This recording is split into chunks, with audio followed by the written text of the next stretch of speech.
This is Your Other Brothers Podcast.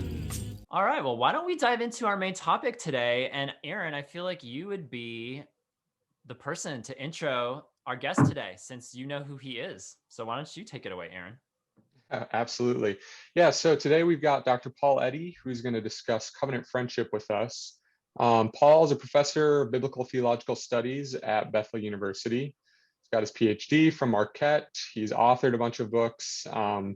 Recently authored one that some of you may have seen called Understanding Transgender Identities. It's a 4 reviews book that he does a great job of putting together with another professor of mine. And I met Paul when I was in college. He taught at my university, and I took a class from him that was covenant relationships.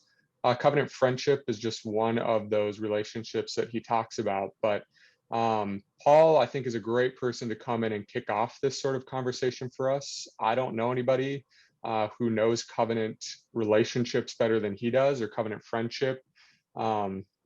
He was interacting with texts like Spiritual Friendship by Wesley Hill when nobody else in the Christian world was.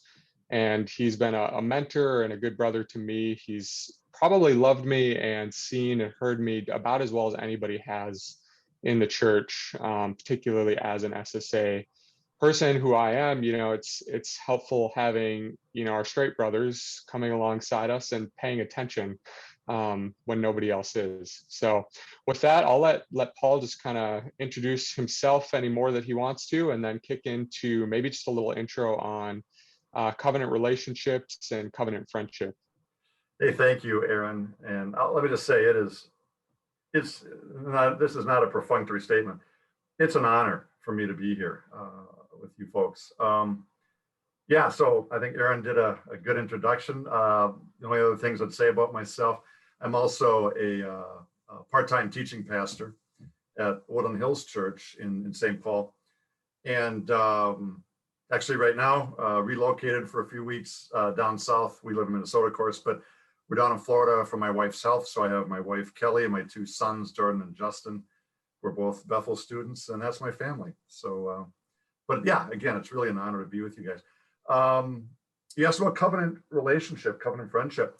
I learned about the idea when I was 26 years of age, and I've been literally gripped by it ever since. The first day I heard of it was a sermon, and that sermon fundamentally changed my sense of my relationship with God. And I've been really on a quest ever since. That was summer of '85. So I've been on a quest ever since to understand covenant in its depths ever since. My basic working definition of covenant, and by covenant, I don't mean everything that the Bible happens to use the word covenant for in scriptures, because it's rather really a very flexible term, berit in the Hebrew, or diatheke in the New Testament.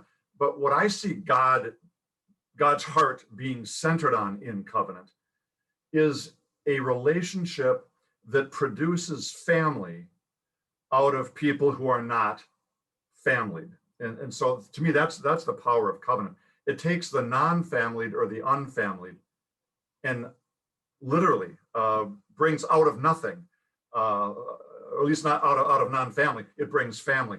And it does that through promise, simply through the promise of the spoken word. And so what I see covenant doing is very much what I see God doing in Genesis chapter 1, bringing something out of nothing. In this particular case, bringing family relationships out of non-family people simply by the vow of covenant love.